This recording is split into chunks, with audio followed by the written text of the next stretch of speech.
Bueno, vamos a ver la última parte de teoría, que es la que más nos preocupa porque es probablemente de la que más ejercicios caigan, aunque no sean tan fáciles como los de efecto fotoeléctrico, pero es de la que más ejercicios caen y tampoco son tan inasequibles, ¿no? Es la parte que habla de desintegración radiactiva y que tenéis en vuestros apuntes y creo que ahí no la he resumido. He intentado ser bastante estricto, aunque no os he contado literatura de ningún tipo, pero he intentado ser estricto, ¿no?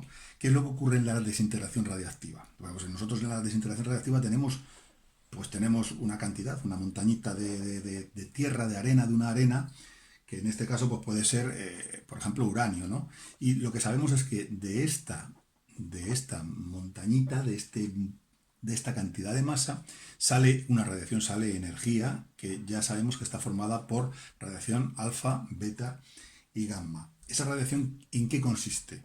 Es que quiero decir, el montoncito que tenemos ahí de materia va desapareciendo. No, no desaparece.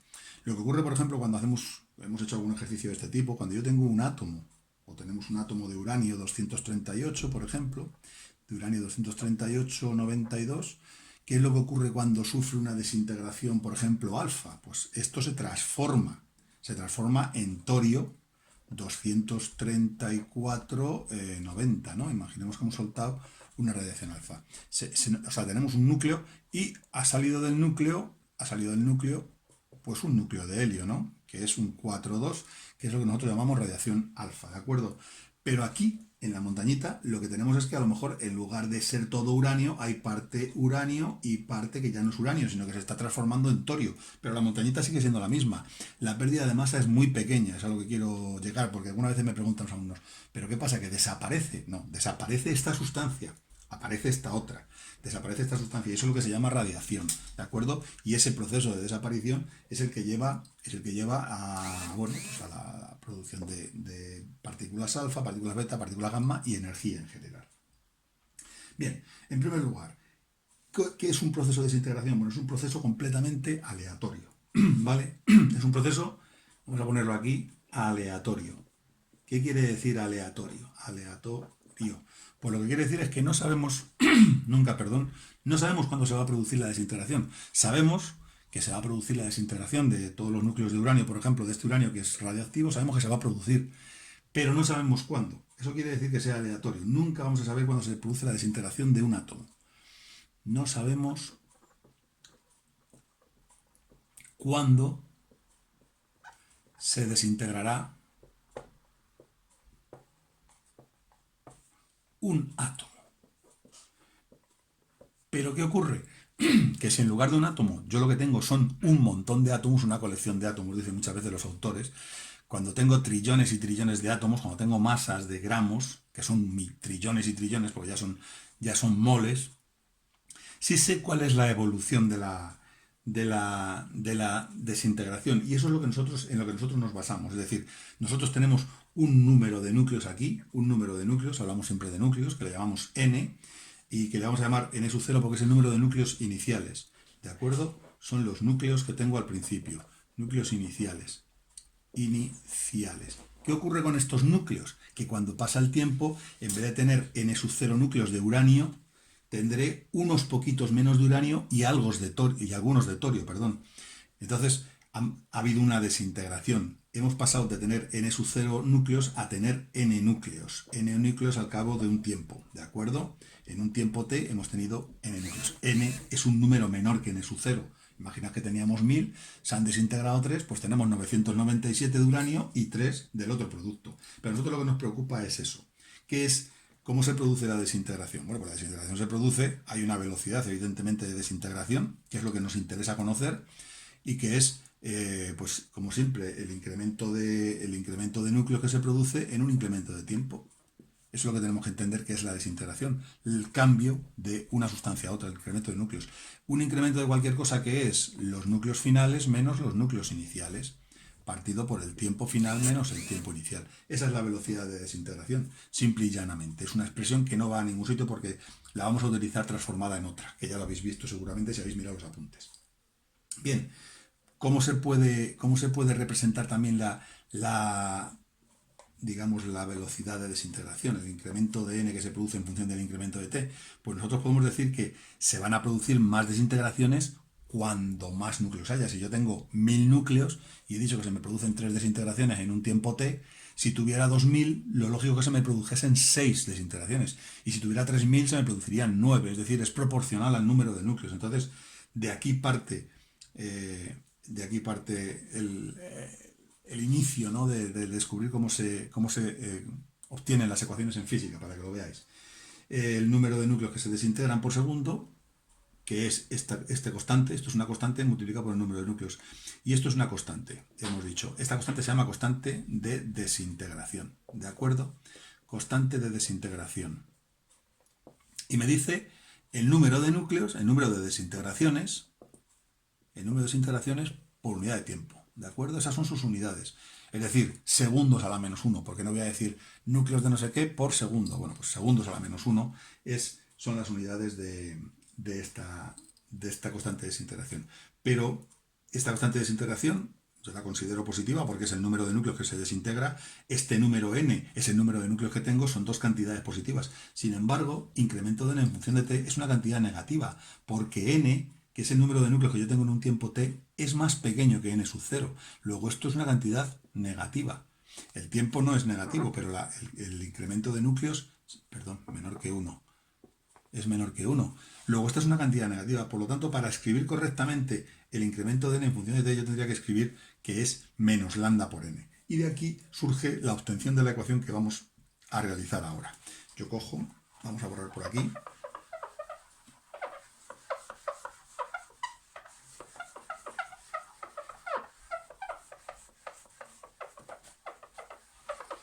Bien, hemos llegado a la conclusión de que el número de núcleos, el incremento de n en función del tiempo, era igual a menos la constante de desintegración por el número de núcleos que tenemos, ¿de acuerdo? Es proporcional al número de núcleos, hemos dicho. Bien, si nosotros esto lo llevamos siempre al mundo de las matemáticas, los físicos siempre utilizamos las variaciones pequeñas, ¿no?, que es lo que más nos gusta y es lo que mejor se trabaja. Si esto lo llevamos al mundo de los diferenciales, una pequeña variación de núcleos en una pequeña variación de tiempo es igual a menos lambda por el número de núcleos que tengamos. Si yo organizo estas magnitudes que tengo aquí y pongo todo lo que es n a un lado y lo que no es n a otro, me queda lo siguiente. Me queda que la variación de n partido por n sería igual a menos lambda por la variación del tiempo. ¿Y qué hacemos para construir las ecuaciones? Pues integrales, evidentemente. Integramos en ambos lados de la igualdad. Es decir, yo digo, la integral de diferencial de n partido por n es igual que la integral de menos lambda por diferencial de t. ¿Y entre qué integramos? Porque en matemática las integrales no tienen por qué tener límite, pero en física tienen que tener un sentido, ¿no? Pues las integramos entre un punto final y un punto inicial, entre el tiempo final y el tiempo inicial. En el tiempo final decíamos que había n núcleos y en el tiempo inicial había n sub 0 núcleos. Bueno, pues si realizamos esta integral tan básica, que aquí vemos que es un logaritmo neperiano y aquí es una constante por t, pues nos queda que el logaritmo neperiano de n entre n y n sub 0, es igual a menos lambda por t entre t y t sub 0. ¿Qué vamos a hacer para simplificar? Considerar que el origen de tiempos está en 0 segundos, con lo cual nos evitamos ya una magnitud ahí. Bueno, pues si yo sustituyo aquí cada uno de los valores, sabéis que sustituye el límite superior y se resta del inferior, me quedaría logaritmo neperiano de n menos logaritmo neperiano de n sub 0 igual a lambda por t menos lambda por 0, o sea, solamente menos lambda por t. Ya no escribo el lambda por t sub 0 porque me lo he cargado. Aplicando las propiedades de los logaritmos, sabemos que la diferencia de logaritmos es igual al logaritmo de la división de n partido por n sub 0. Esto ya lo hemos visto cuando hemos trabajado con sonido, cuando utilizábamos los logaritmos decimales de las intensidades, ¿os acordáis? Bien, pues esto es igual a ¿qué? A menos lambda por t.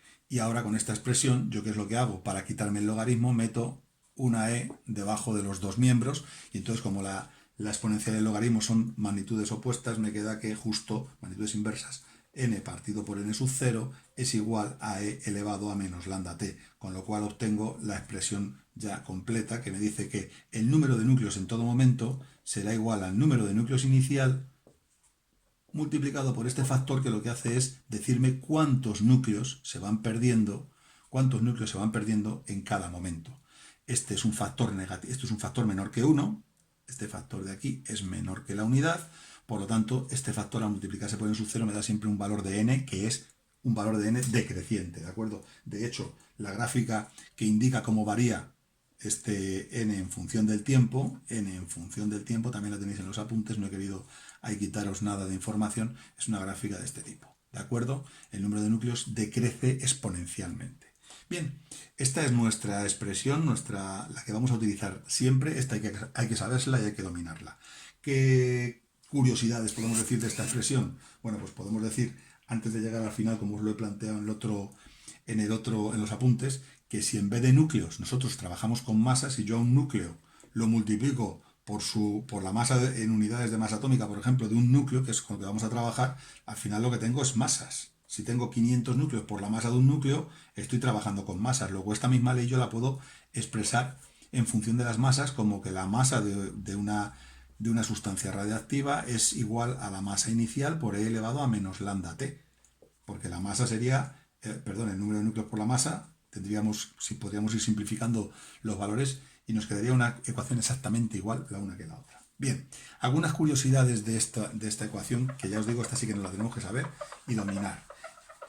La obtención de la ecuación no, pero hay un procedimiento que sí que quieren que se haga casi siempre que sale en un problema, ¿de acuerdo?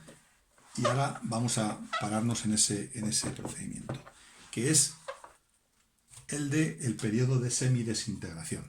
El periodo de semidesintegración. Hay algunas características. Periodo de semidesintegración. Periodo de semidesintegración. Hay algunos valores característicos dentro de la desintegración radiactiva, y uno de esos valores o esos datos característicos es el periodo de semidesintegración. ¿Qué es el periodo de semidesintegración? Pues es el tiempo que pasa, o el tiempo que tiene que pasar para que el número de núcleos que tenemos se transforme en la mitad de los que teníamos. En la mitad. N pasa a ser la mitad de los que teníamos. Eso es el tiempo de semidesintegración. Se han desintegrado la mitad.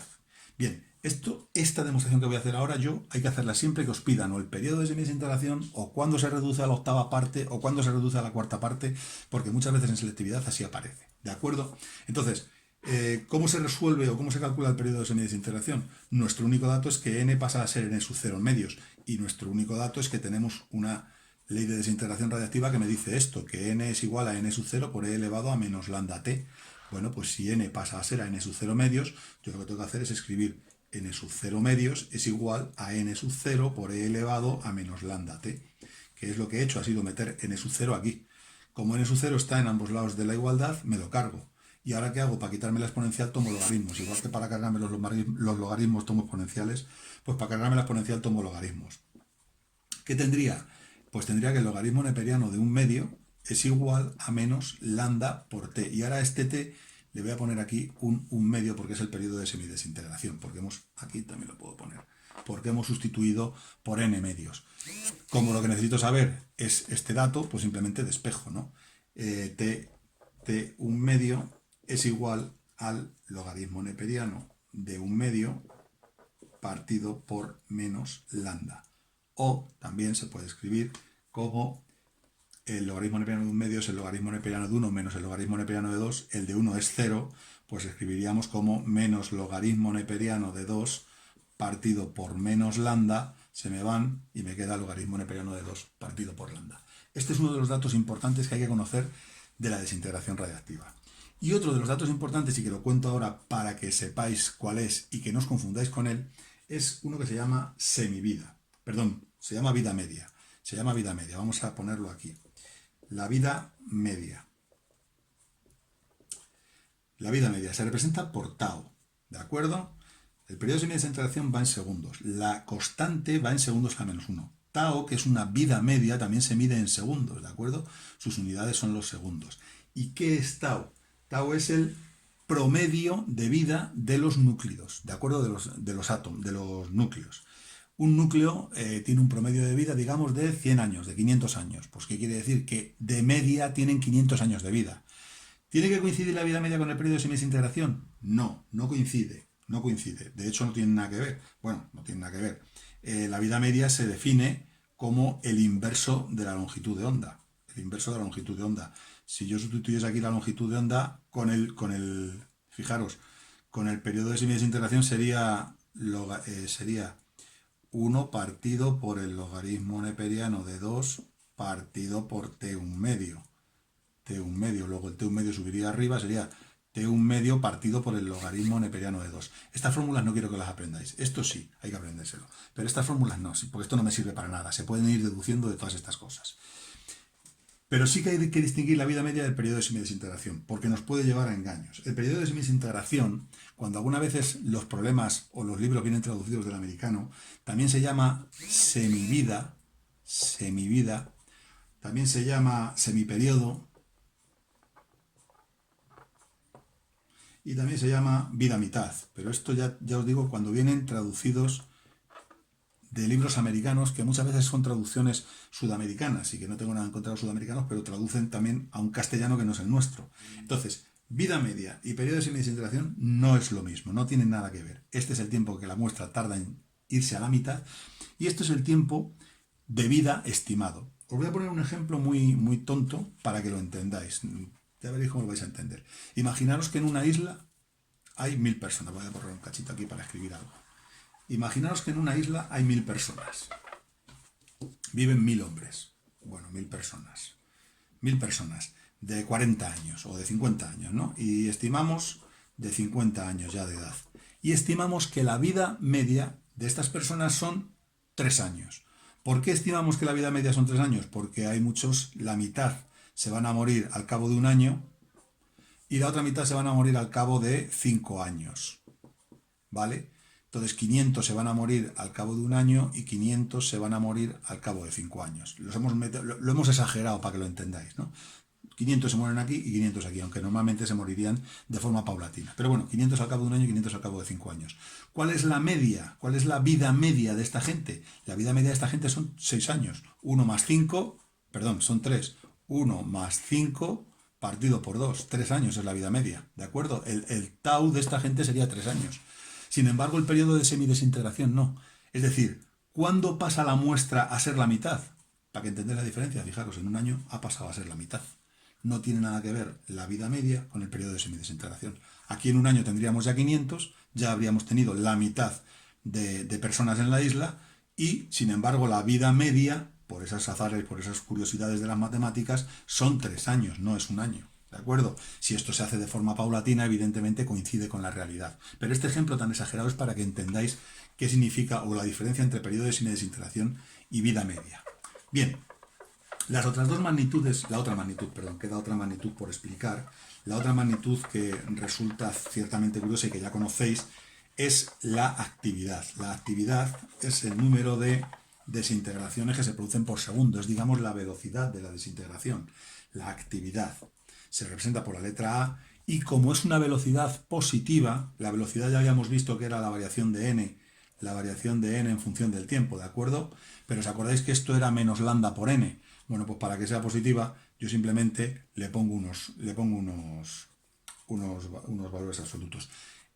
¿Por qué es menos lambda por n? Vamos a calcular cuánto es. Realmente nosotros sabemos cuánto vale n. N hemos dicho que es siempre n sub 0 por e elevado a menos lambda t, que está la ley de la desintegración reactiva y que esto va a misa. Si yo derivo n en función de t, la derivada de n en función de t es igual a menos lambda por n sub 0 por e elevado a menos lambda t y por la derivada de e elevado a menos lambda t, que es la misma, es elevada a menos lambda t. Con lo cual, ¿qué es lo que tengo? Pues tengo menos lambda por esto que es n, menos lambda por n, ¿de acuerdo? Como la velocidad es positiva, como la actividad, que es la velocidad, número de desintegraciones por segundo es positiva, lo metemos entre barritas y lo cogemos siempre positivo, ¿de acuerdo? Es igual entonces a lambda por n. Y es lo único que tenéis que saber. Y tenéis que saber que sus unidades son los becquerelios, y que un becquerelio es una desintegración por segundo, simplemente, no tiene más ciencia. Y una curiosidad de la actividad es que la actividad, si nos ponen alguna vez un problema de ese tipo, que alguna vez veremos, la actividad, por ser proporcional a n, también se puede escribir de esta manera. Es decir, la actividad en cualquier momento será la actividad que había al principio, que era mayor porque había más núcleos al principio, por e elevado a menos lambda t. Es decir, en una muestra al principio tendríamos a sub 0 lambda por el número de núcleos que hay al principio. Al cabo de un rato tendremos una actividad que será lambda por n. Mucho tiempo después, pues tendremos otra actividad que será lambda por una n ya muy chiquitita, porque quedarán muy pocos núcleos, ¿de acuerdo? Luego, como la actividad es proporcional a la n, igual que la masa también era proporcional al número de núcleos, también se puede escribir de esta manera si lo necesitáramos para algún ejercicio. Y en principio no os cuento más. Voy a haceros ahora mismo un ejercicio también muy sencillito, que es el H14P4. Voy a ver cuánto dura este vídeo. Si dura mucho, lo corto.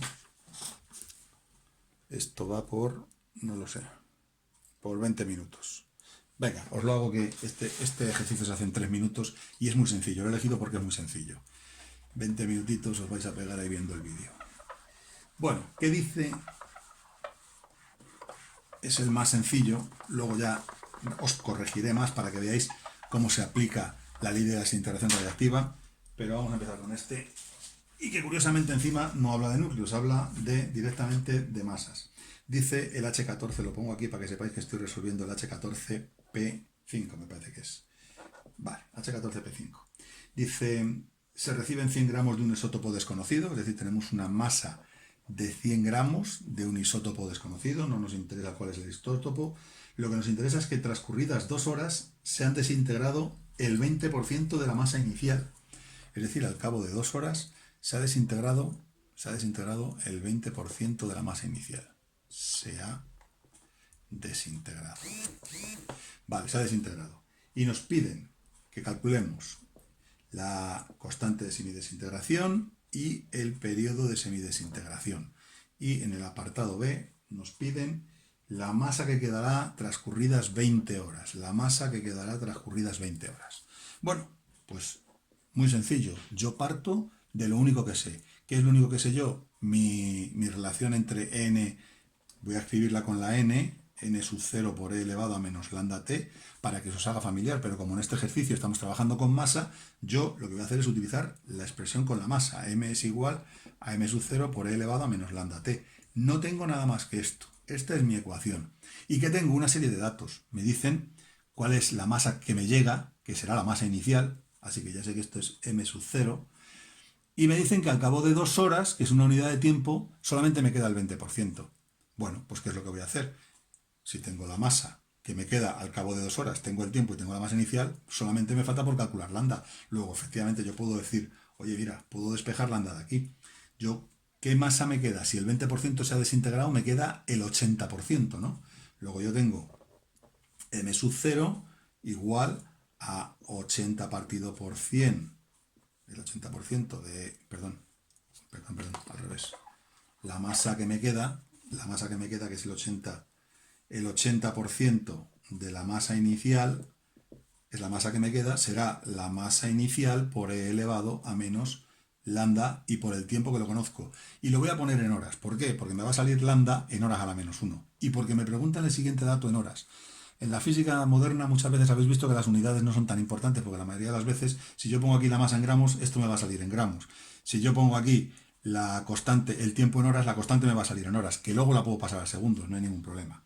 Pero la voy a poner en horas y la voy a calcular en horas. Bueno, me cargo la masa inicial, 8 entre esto es 0,8, ¿no? 0,8 es igual a e elevado a menos 2 lambda.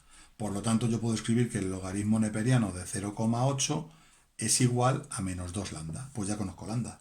Lambda es igual al logaritmo neperiano de 0,8 dividido entre menos 2. Y como el logaritmo neperiano de 0,8 es negativo, pues me sale al final 0, voy a coger 3 decimales, 112, porque sale 1116. Voy a coger 3 decimales. ¿112 qué? Como hemos tomado el tiempo en horas, estos son horas menos 1, ¿vale?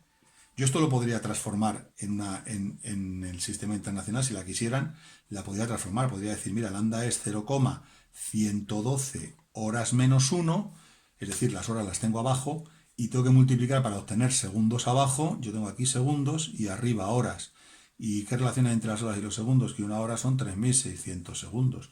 Horas con horas a la menos 1 se me van y este producto me daría la longitud, perdón, la constante de desintegración, que me parece además que he hecho el cálculo y vale 3,06 por 10 elevado a menos 5. Mira, si la queríais tener, 3,06 por 10 elevado a menos 5 segundos a la menos 1, es decir, desintegraciones por segundo. Tengo las desintegraciones en horas y en segundos. Siguiente paso, me piden el periodo de semidesintegración y yo he dicho, voy a escribir aquí el valor de la constante, que yo tengo lambda, que ya le he calculado, 0,112 horas menos 1. ¿Por qué? Porque voy a borrar. ¿Y por qué voy a borrar? Porque he dicho que en los problemas siempre hay que obtener la expresión del periodo de semidesintegración. Siempre hay que obtenerla. Por lo tanto, como cuando hablábamos en gravitación de que había que obtener la fórmula de la tercera ley de Kepler, pues aquí lo mismo. Aquí hay que coger y decir, bueno, el periodo de semidesintegración se produce cuando la masa se ha convertido en la mitad de la masa inicial. Cuando la masa es la mitad de la masa inicial. Y aquí pongo menos lambda y aquí pongo t un medio, si queréis, para reconocer que es el periodo de semidesintegración. Me cargo las masas, tomo logaritmos a ambos lados y me queda que el logaritmo neperiano de un medio es igual a menos lambda, que ya la conozco, 0,112 por t un medio. Por lo tanto, despejo el periodo de semidesintegración. El periodo de semidesintegración es igual al logaritmo neperiano de un medio, o al menos logaritmo neperiano de 2, partido por menos 0,112. Y el resultado que se obtiene, vamos a ver, que yo lo tengo que tener por aquí hecho, es 6,19 horas, me dan a mí. 6,19 horas. Claro, me da en horas porque la constante de desintegración la tengo en horas a la menos 1. Esto es un número sin unidades, esto son horas a la menos 1, al subir, sube arriba como horas. ¿De acuerdo? Ese es el periodo de semidesintegración. Es decir, de mis 100 gramos, en 2 horas se ha desintegrado el 20%, pero en 6,19 horas se habría desintegrado el 50%. Me habrían quedado solamente 50 gramos de la sustancia original. No quiere decir que la masa desaparezca de la sustancia original. Vamos a ver cuánto queda al cabo de 20 horas, que no me hace falta ni borrar. El apartado B. ¿Cuánto me queda al cabo de 20 horas? Pues aplico mi ley. Conozco todos mis datos. La masa será igual, al cabo de 20 horas, será igual a 100 gramos. Ojo que estoy poniéndolo en gramos, el resultado va en gramos, por E elevado a menos 0,112, que va en horas a la menos 1, por el t que me lo han dado en horas, por 20. Por eso lo pongo así. Si me lo hubieran dado en segundos, tendría que o hacer un cambio o pasarlo todo a segundos. Bueno, pues esto simplemente es meter en la calculadora y el resultado son 10,64 gramos, ni más ni menos. Que puede saliros aquí 11,025 en función de que toméis 2 decimales o 3 o 1, pero vamos, que los resultados son así. Y que la forma de aplicar, este es el problema más directo y más sencillo que nos podamos imaginar, la forma de aplicarlo es así.